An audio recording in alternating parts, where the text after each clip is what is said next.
Today I'm going to be talking about attacking SQL Server in modern Active Directory environments using a tool that we created called PowerUpSQL. It is an open source tool that's available on GitHub, and I'll dig into the details here shortly to show how it can be used to audit SQL servers for common issues, inventory them for legitimate reasons, and leverage some of the weaknesses found during penetration testing and red teams. Before I do that, just wanted to first introduce myself briefly. My name is Scott Sutherland. I've been with NetSPI for a little over 10 years. During that time, I've had a chance to work on a lot of network and application penetration tests. And throughout that experience, SQL Server was something that was there pretty prevalently. And so I started to do research on that topic quite a bit and have put out quite a few presentations and blogs under the NetSPI flag during that time. I've also had the opportunity to contribute to a lot of great open source projects like Metasploit, PowerShell Empire, DBA tools, and most recently contributing a little bit to Bloodhound's SQL Server Edge. So all very exciting, fun things, but today we're going to be talking about PowerUpSQL. So what I'm going to do today is I'm going to give you a brief overview of kind of what it is and why we wrote it. I'm going to then kind of walk through some of those attack workflow examples that I mentioned earlier and kind of illustrate how PowerUpSQL can be used throughout the common attack workflow, starting from kind of blind discovery of SQL servers on your network, gaining that initial foothold, all the way through to targeting data and executing commands. So it should be pretty useful. And then at the end, I also have a MSBUILD script that I added recently that is essentially a SQL Server client with some kind of offsec features. So I'll be talking about that as well. So basic tool overview. Let's just start about why SQL Server. Like I mentioned before, we see it in almost all enterprise environments, at least with the large clients and small to medium-sized companies we work with. Active Directory is pretty prevalent, and so is SQL Server. Like I said, I've done a lot of work with both applications and network penetration tests, and so we really get to see how closely SQL Server is integrated into these enterprise environments and how much trust they have with both the operating system and Active Directory. When we set out on this on our kind of mission here, we chose PowerShell as the medium because it's an incredibly flexible native scripting engine that is available in Windows. We wanted the ability to run commands in memory without having to necessarily write a file to disk in the traditional sense. And PowerShell has this great ability to wrap .NET code, and .NET code can wrap unmanaged code like C++. So what that means is, in essence, if you can think of a way to do something in Windows programmatically, you should be able to do it with PowerShell as well. And that can make it really, really handy, not just for offensive reasons, but also for just general use. And then when we also set out on this adventure, PowerShell is just starting to gain some momentum in the security field.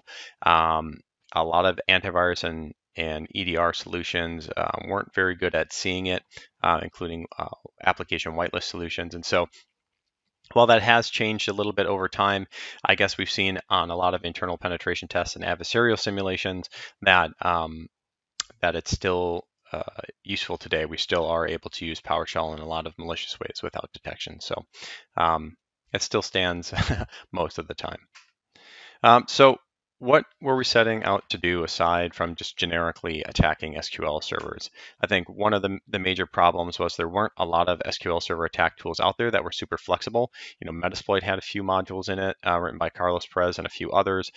We also had a couple kind of onesie-twosie scripts that other people had wrote, and we had written our own as well. They were all standalone attack scripts, and we really wanted these to work together easily so that we didn't have to copy the output of one tool, reformat it, and put it into another. So that was kind of the first piece. The second problem we wanted to solve, so one of the other things we wanted to do was be able to enable administrators and DevOps folks who don't necessarily have DBA level knowledge with the capability to very quickly identify high-risk configurations. And there's a tool out, it's pretty old now, but still very useful, PowerView and PowerUp, that can be used to very quickly identify operating system kind of AD configuration issues. And so we wanted to do the same thing, but for the SQL Server platform. So the conclusion is, let's write a cool tool that can do all the things we want without necessarily requiring the user to have DBA knowledge. So the product goals were pretty straightforward. We wanted to be able to discover SQL servers very quickly and without having to do a whole lot of scanning, although that is included to some degree here. We wanted to be able to very quickly inventory the SQL servers we have access to, version information, server configs, databases, data, etc. We want to be able to very quickly audit for insecure configurations that could lead to privilege escalation. And once again, we are pen testers, so we really did want that capability to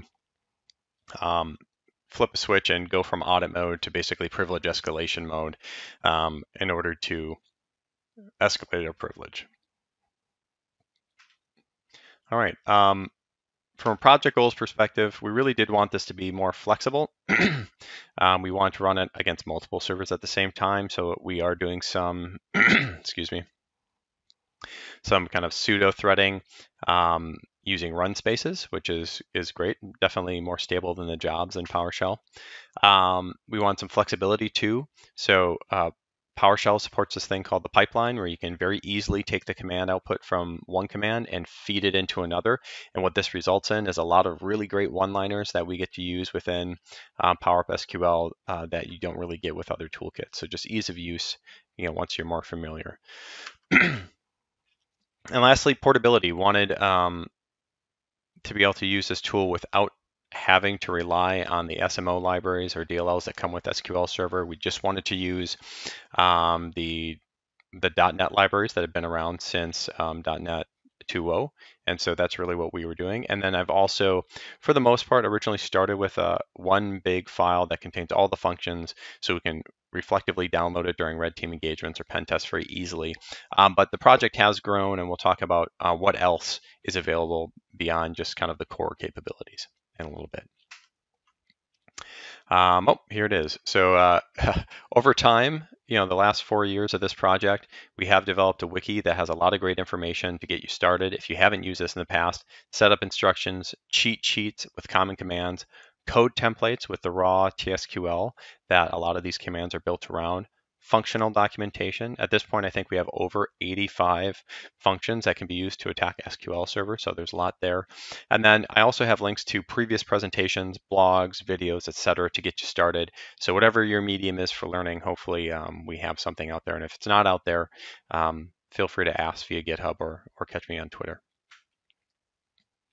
I mentioned before these code templates, so there are quite a few, lots of TSQL templates, as you can kind of see in the back here, that are categorized kind of by function. So we have download cradles, we have command execution methods, we have the ability to read from files, as well as all the traditional SQL Server queries for databases and permissions and all those things that might kind of give you more of a lay of the land of kind of what's available to you as an attacker.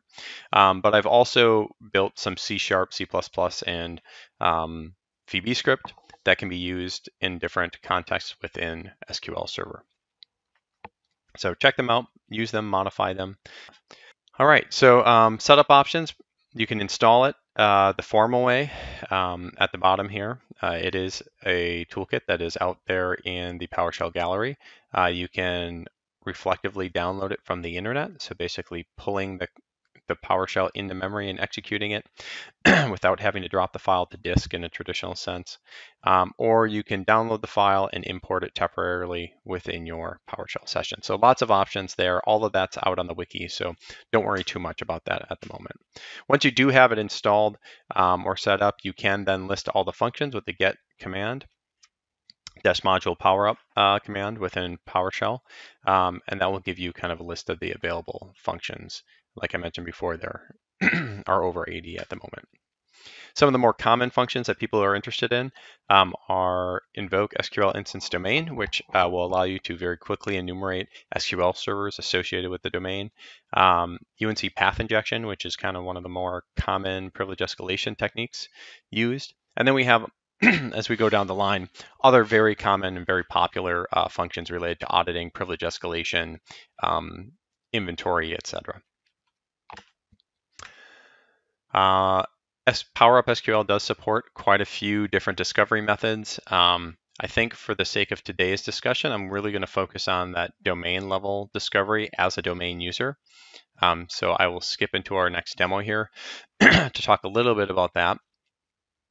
I will just preface this briefly by saying when an SQL server is installed on a system that is associated with an Active Directory domain, that you will have the ability as a normal user to query for that information from the domain controller in the form of queries for service principal names. And the reason that information is there is to facilitate Kerberos authentication. So this actual discovery method is not something that you can prevent as far as I am aware. So we're going to show how a normal domain user could use this to determine what SQL servers they have access to. So first of all, we're going to start by just looking locally to see what SQL servers are there. We can see some service information. We can see the service account that's actually running SQL Server under the hood. The next command's going to expand that. It's going to go out to the domain controller, ask it for a list of those SQL Server related SPNs, and parse the information it gets back. We can see there's lots of information here that's useful. Once again, we can get service account information, and that can kind of give us a better understanding of where shared accounts are that could potentially be used in SMB relay attacks in the future, as well as SQL Server accounts that may have escalated or elevated privileges, I should say. And so here what we're doing is we are just listing in that last section there instances of a specific SQL service account. So that's a nice filter. And right now what we're doing here is we're just listing those SQL servers that we have access to using the pipeline. So that's nice. But maybe we want to reuse that and we only want to list the systems that we have access to. So what we're going to do is rerun that last command, the SQL instance domain command, and that's going to store our list of targets in the targets variable, as you can see in the output there. And now we can take that list and pipe them directly into any of the PowerUpSQL Server command options. So we saw first the SQL Server info, and lastly, we were taking that list of targets and getting a list of databases. So hopefully useful. Definitely has been useful for me over the years. So now that we've determined where we have this initial access, there are some other places we can look. We did just look at default domain users getting access to systems, and this is really for two reasons. The first is they're able to sign in because it's an SQL Server Express instance, and there's an inheritance problem with privileges there that I don't think Microsoft is going to fix, but is well documented as far as SQL documentation that they produced. But also, it's very common for DBAs or DevOps folks to not know what privileges are going to be required for an application to connect to a database or for users to connect to a database. So in many cases, they'll just provide the domain users group with that login access, not uncommon. Another way we're getting access very commonly is weak SQL Server login. So these can be accounts like test.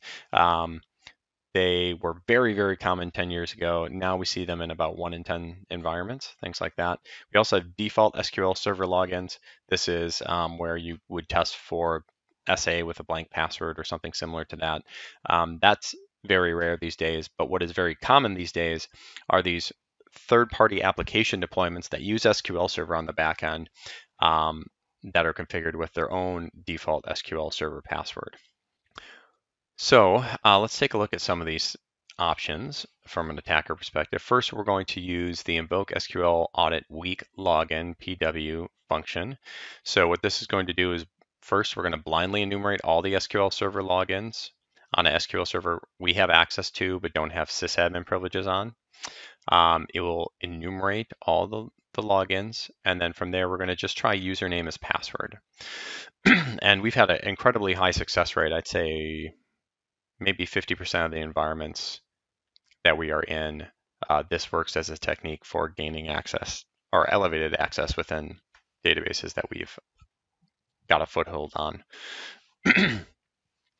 All right, so first I'm showing one of the functions under the hood.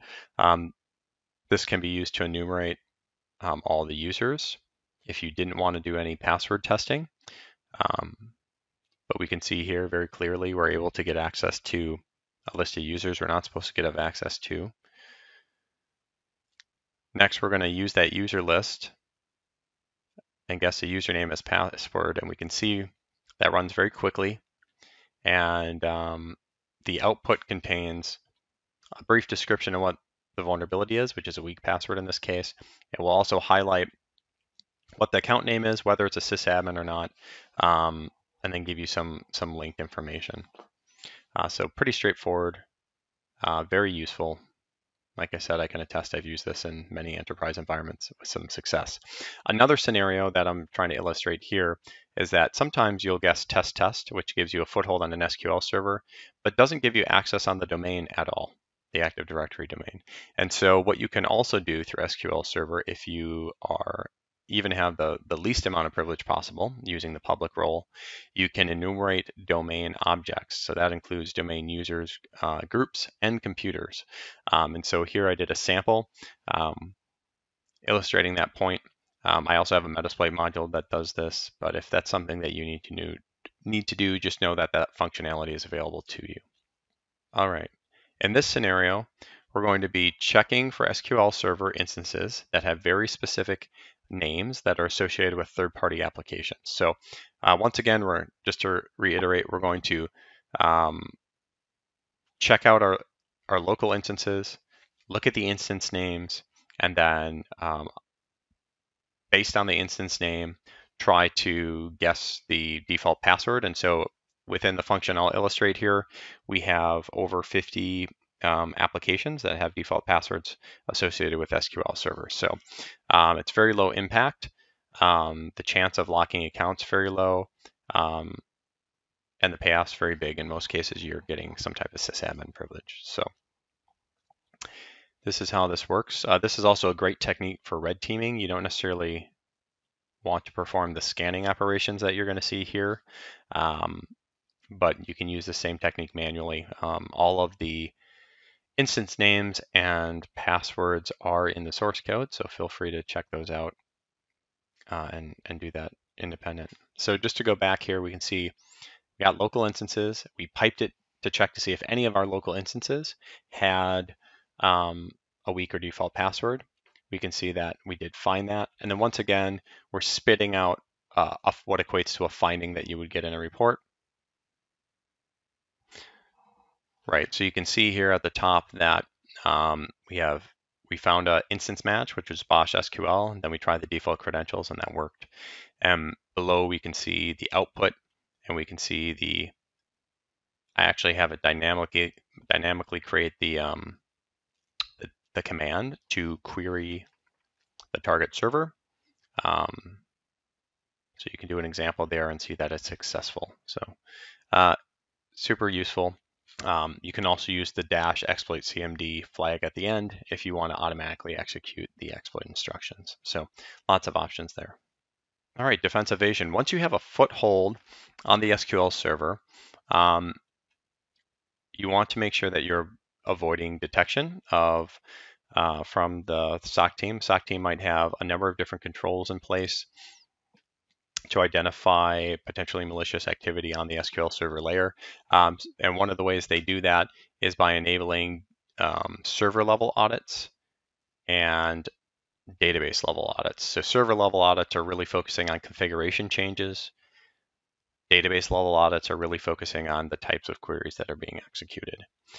So do look for these. I do have 2 functions there that will list those. And if you run these and nothing comes back, it basically means they're not auditing, which is great.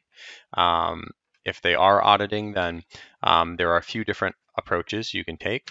The first is to remove the audit controls, which I do not recommend because those by themselves can create alerts and it weakens the overall security of their environment.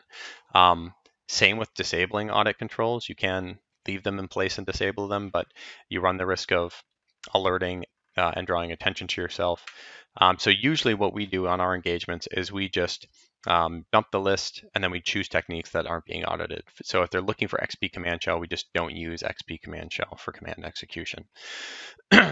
So very easy tips. So privilege escalation is a very broad and deep category within SQL Server, like many robust platforms.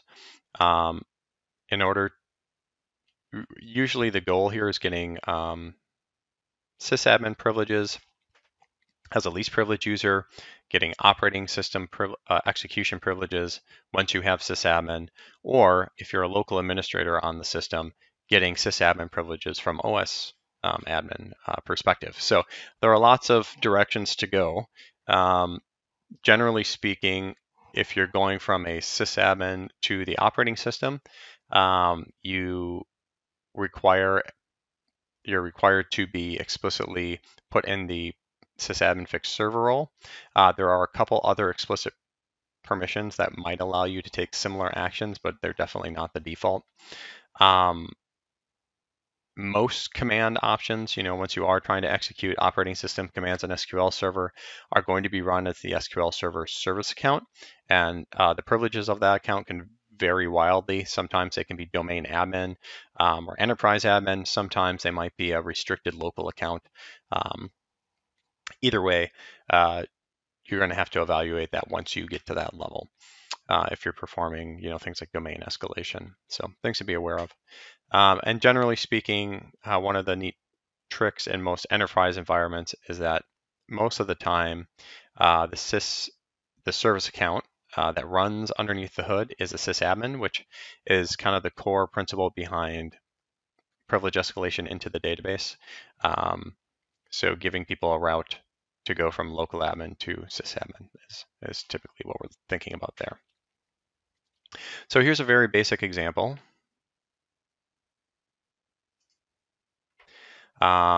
This uses invoke token manipulation by Joseph Ballack under the hood. So what it's going to do is first get a list of the SQL servers running locally, and then it's going to find the process for that target SQL server. So in this case, we're going to be targeting Bosch SQL, and then it will perform token duplication for that process and impersonate the user. At least that is at a high level what I believe is happening within the script that we were discussing. And from there, we can then execute any PowerUpSQL command now in the context of a sysadmin, which is great. So here we can see this context change. We are now sysadmin. And finally, it supports the ability to revert back to your least privileged self. So that is what we have been using at large to go from a local admin to a sysadmin, which has been very handy for unauthorized data access. All right, so going from domain user now to SQL Server login, we talked about just signing in and the weak passwords and the default passwords for either SQL Server or these third-party pieces of software. We talked a little bit about excessive privileges or explicit privileges that could allow that type of execution. Those are listed below. For details, do look at the the wiki. Do look at the wiki, and it has a lot of very specific blogs that go into a lot of depth on each of those topics. Regardless, the most common domain escalation path that leverages SQL Server is listed here. So generally on the left here, we can see we start as a domain user. We then enumerate all the SQL servers in the environment, attempt to log on to each of them. And in many cases, we end up with just the public role, which is this least privileged role. We don't have sysadmin privileges. We don't have the ability to execute commands on the operating system, but there are some pieces of native functionality that allow us to force the SQL Server service account to authenticate back to us, the attacker. And so that's called UNC path injection.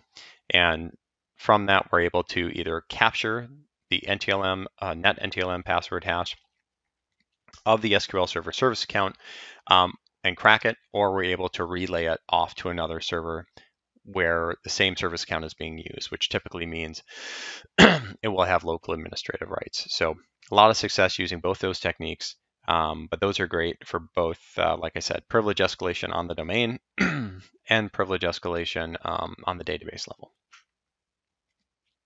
So Thomas Elling from the NetSPI team created this function a while ago, and it leverages Inve, which is another great tool created by Kevin Robertson. He was another NetSPI guy. And so here we're just going to start this off by showing that we are a least privileged domain user, no one special.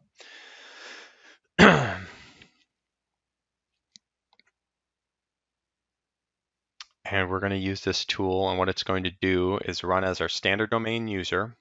We're going to tell it to phone home back to us, and what it's going to do is get a full list of all the SQL servers from the domain.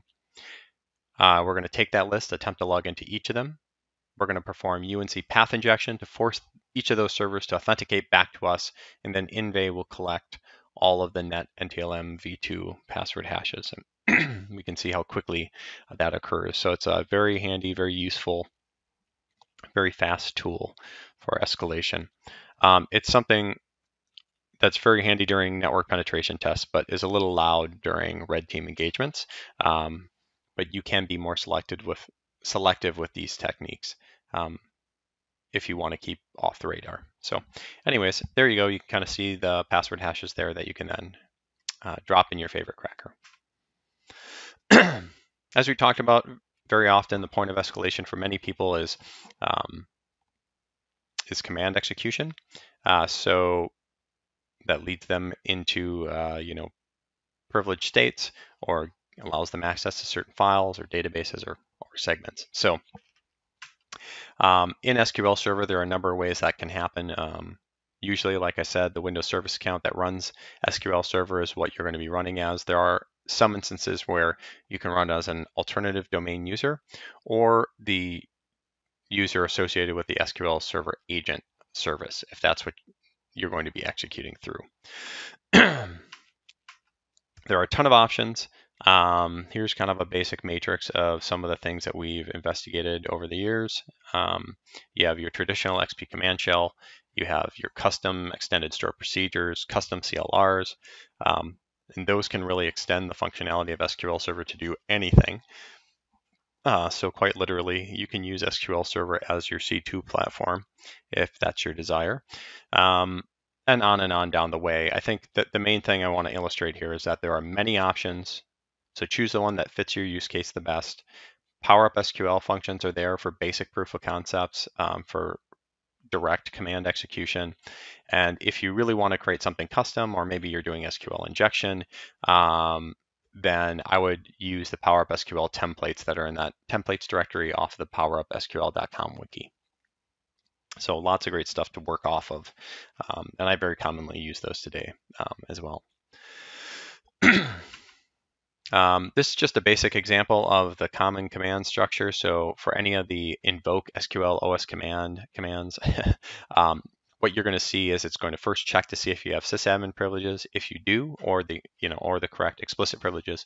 If you do, it will flip on the configurations that need to be enabled, execute the command, capture the output, and then restore the original state so that you don't have to worry about those things, and you don't have to worry about leaving settings out of state, essentially.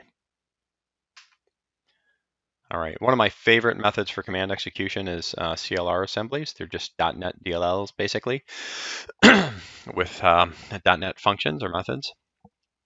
And so I created some functionality that can be used to list them and also extract them when, so just for the sake of clarity, when a developer wants to extend the functionality of SQL Server to do something that's more specific to them or their needs, it's not uncommon for people to create their own .NET assemblies, which are then linked to SQL Server functions or stored procedures.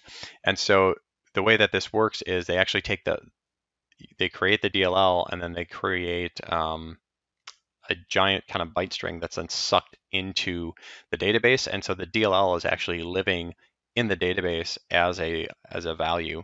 And so as an attacker, you can actually extract that byte string and restore it to the original DLL and do all kinds of interesting things. So, so I've kind of created this this process that outlines how to do that, along with if you did want to modify the CLR and then re-inject it back into the database, how you would do that. There's the blog here goes into step-by-step detail, but out here, I'll kind of walk through a few screenshots. So first of all, what this is doing is walking through every database on the SQL server, searching for custom assemblies that have been imported into the database, and it's extracting them one by one. These are all samples that I've generated. And this actually restores back to, like I said, real DLLs, right? So .NET DLLs, and what that means is we can decompile them using tools like NetSPI or .NET Reflector to see, what's close to the original source code.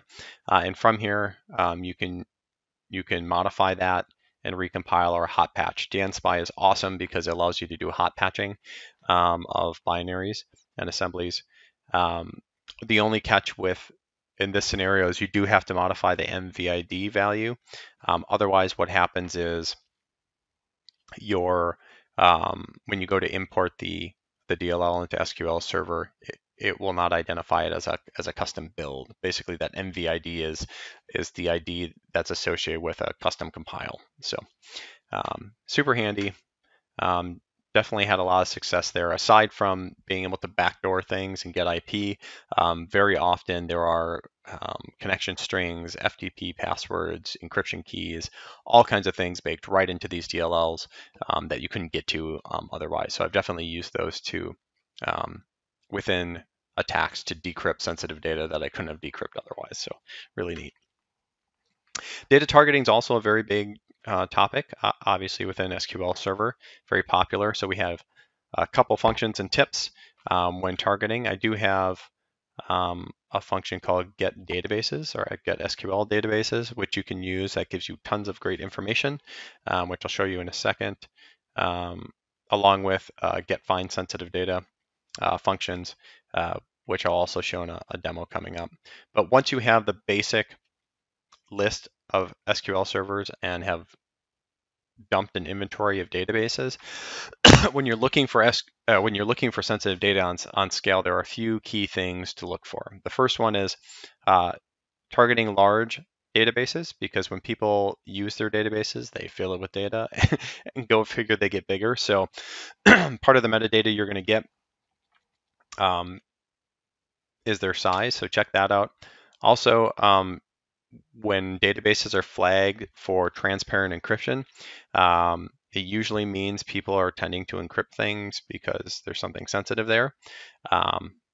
This is very common in PCI environments where transparency is almost exclusively used as a compliance measure, but it wouldn't normally be used.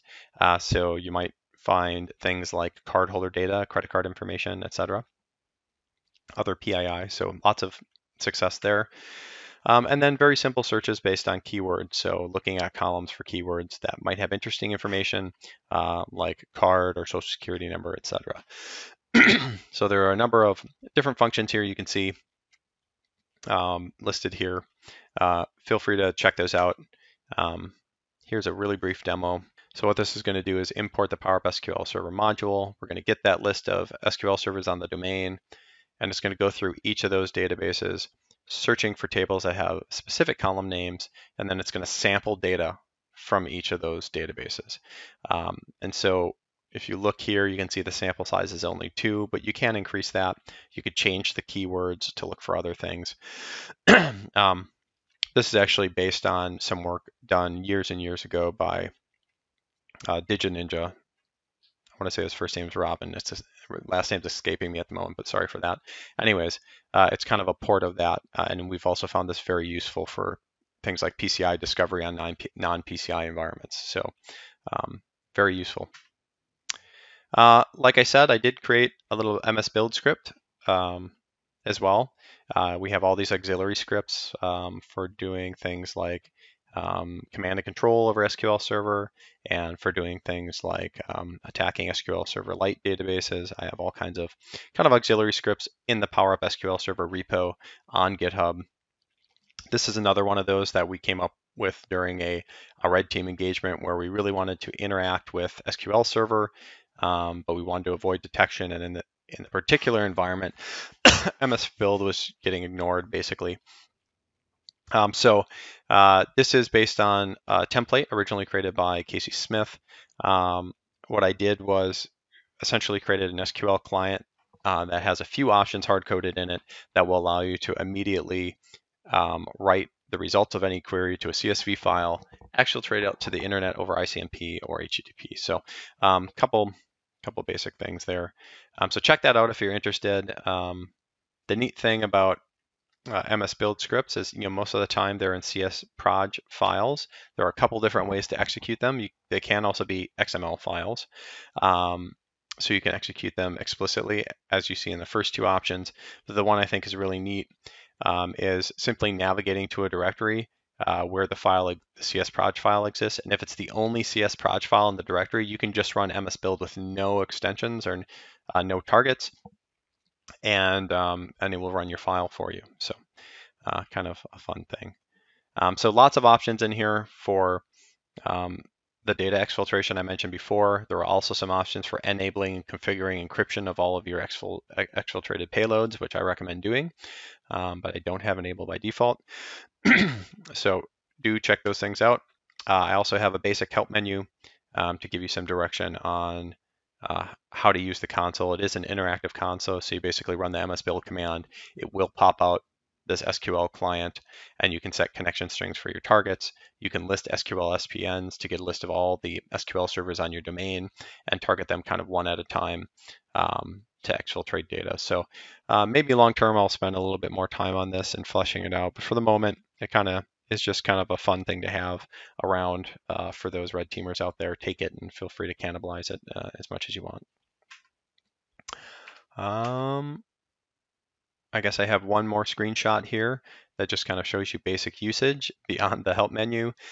So in this case, I had already configured the connection string to the database server, and now I can do my basic query, execute go, and you can see I'm getting the response back from the server, and by default it writes out to Windows temp output, so you can use that output. That file will overwrite with every query, so keep that in mind. You can disable that in the code, but is the default behavior. Yeah, so it supports clear and exiting and all kinds of basic console things. So have fun with it. Hopefully it's useful for somebody other than me. All right, few takeaways as we wrap this up. SQL servers are misconfigured everywhere we go. They allow us to escalate on the domain. They allow us to escalate within application frameworks. And you want to be aware of this as a defender. You want to be aware of it as a tester so that we can highlight the problem so that they can get fixed. PowerUpSQL has a lot of functionality to help you do that for at least the low-hanging fruit. For those people who are more advanced, don't forget that I do have command samples. I have those code templates and those ad hoc scripts that are out there in the GitHub repo. So please do use them. And if you have any questions or feedback, contributions, let me know, and I will try to roll those in as quickly as I can. Thank you all for your time. Have a great day. If you liked PowerUpSQL, we do have a lot of other tools around Active Directory and Azure testing that I have listed here. There are a ton on tools at NetSPI.com that range from application targets to network pen testing to red teaming to adversarial simulation. So do go check that out if you're really interested. Also, we have over 400 blogs on the NetSPI blog that range in all kinds of topics beyond SQL Server that you might be interested. So be aware it's out there and go check it out. Thanks a lot.